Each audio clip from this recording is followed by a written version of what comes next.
अस्सलाम वालेकुम नाजरीन। इस्लाम सिर्फ नमाज, रोज़े और हज का नाम नहीं है, बल्कि ये एक मुकम्मल निज़ाम ज़िंदगी है जिसका महवर मोहब्बत और एहसास है। खालिक की इबादत के साथ साथ मखलूक की खिदमत को इस्लाम में जो मकाम दिया गया है, उसकी मिसाल किसी और तहजीब में नहीं मिलती। आज की इस वीडियो में हम इस्लाम के इन तीन अहम पहलुओं पर बात करेंगे जो एक आम इंसान को बेहतरीन इंसान बना देते हैं, यानी पड़ोसियों के हुकूक, यतीमों की दस्तगीरी और बेज़बान जानवरों के साथ नरमी का सलूक। चलिए इंसानियत के उस खूबसूरत सफर का आगाज करते हैं। सबसे पहले बात करते हैं पड़ोसियों की। क्या आप जानते हैं कि हमारे प्यारे नबी हजरत मोहम्मद सल्लल्लाहु अलैहि वसल्लम ने पड़ोसी के हुकूक पर इतना जोर दिया कि सहाबा कराम रज़ी अल्लाह अन्हुम को यह गुमान होने लगा कि शायद पड़ोसी को विरासत में भी हिस्सादार बना दिया जाएगा। कुरान मजीद में अल्लाह ताली फरमाता है कि अपने रिश्तेदारों, यतीमों, मुस्कीनों, करीबी पड़ोसियों और अजनबी पड़ोसियों के साथ हुस्न सलूक करो। नबी करीम सल्लल्लाहु अलैहि वसल्लम का फरमान है कि वो शख्स मोमिन नहीं जो खुद पेट भरकर सोए और उसका पड़ोसी भूखा हो। जरा सोचिए, क्या हमने कभी अपने बराबर वाले घर की खबर ली? ईमान की निशानी ये है कि आपका पड़ोसी आपके हाथ और जबान के शर से महफूज रहे, चाहे वो शूर व गल हो, कोड़ा करकट फेंकना हो या ऊंची दीवारें बनाकर इसकी हवा और रोशनी रोकना। ये सब पड़ोसी की हक तलफी है।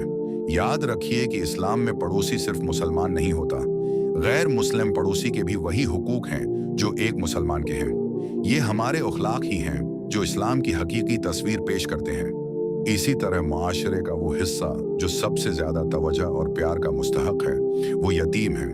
नबी करीम सल्लल्लाहु अलैहि वसल्लम ने अपनी दो अंगलियां एक साथ मिलाकर फरमाया कि मैं और यतीम की कफालत करने वाला जन्नत में इस तरह साथ होंगे। सुबहान अल्लाह!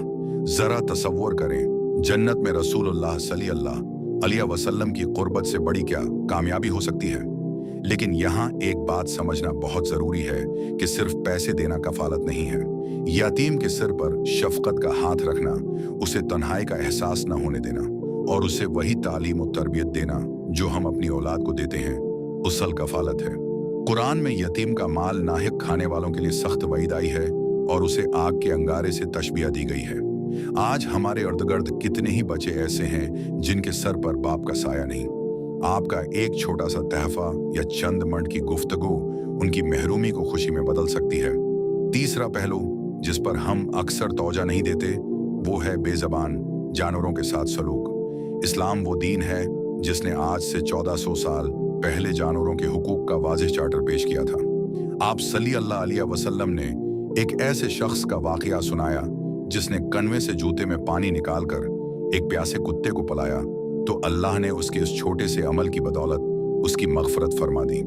दूसरी तरफ इस औरत का तज़क्रा भी मिलता है जिससे सिर्फ इसलिए जहन्नम की सज़ा हुई क्योंकि उसने एक बली को कैद करके रखा, ना उसे खुद खाना दिया और ना ही उसे आज़ाद किया कि वो ज़मीन से अपनी खुराक तलाश कर सके। हमारे लिए सबक ये है कि जानवरों पर उनकी ताकत से ज़्यादा बोझ न ला दें, परिंदों के घोंसले न इजाड़ें और ख़ास तौर पर गर्मियों के मौसम में अपनी छतों पर उनके लिए पानी का इंतज़ाम ज़रूर करें। याद रखिए, जो ज़मीन वालों पर रहम करता है, अर्श वाला उस पर रहम करता है। नाज़रीन, पड़ोसी, यतीम और जानवर, ये तीनों वो इम्तिहान हैं जो रोज़ाना हमारे सामने आते हैं। अगर हम उनके साथ अच्छा सलूक करेंगे तो हमारा माशरा अमन का गहवारा बन जाएगा। इस्लाम सिर्फ मस्जिद तक महदूद नहीं, ये गलियों, बाजारों और घरों में दूसरे के काम आने का नाम है। आज खुद से ये वादा करें कि आप अपने किसी एक पड़ोसी का हाल पूछेंगे, किसी यतीम की छोटी सी माली या अखलाकी मदद करेंगे और अपने घर के बाहर परिंदों के लिए पानी का प्याला रखेंगे। अल्लाह हमें हुकूक अल इबाद और हुकूक अल खल्क को सही मानों में अदा करने की तौफीक अता फरमाए। आमीन।